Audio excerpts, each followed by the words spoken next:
बाप्पाच्या चरणी एकच मी प्रार्थना करतो की माझ्या पूर्ण परिसराला निरोगी आयुष्य लाभू दे। आणि सालाबतप्रमाणे आज आमच्या इथे कमसे कम 35-38 वर्षे झाली बाप्पाचे आगमन होऊन, पण खरोखर प्रत्येक वर्षी हा आनंदित द्विगुणित होऊन बाप्पा आमच्या घरी आगमन होते बाप्पाचे आणि खूप आनंद असतो।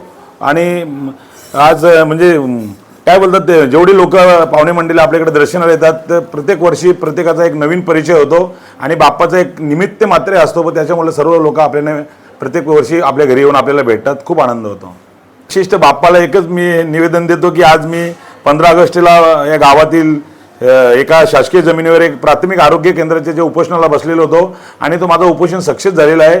पण लवकरच बाप्पाला मी एक निवेदन ठेवतो बाप्पाला की लवकरच ती जागा माझ्या गावाच्या ग्रामपंचायत नावावर होऊन एक सर्व परिसरासाठी एक चांगला शासकीय रुग्णालय व्हावा याच्यासाठी मी बाप्पाला मी नवसच बोलतो एक प्रकारचे।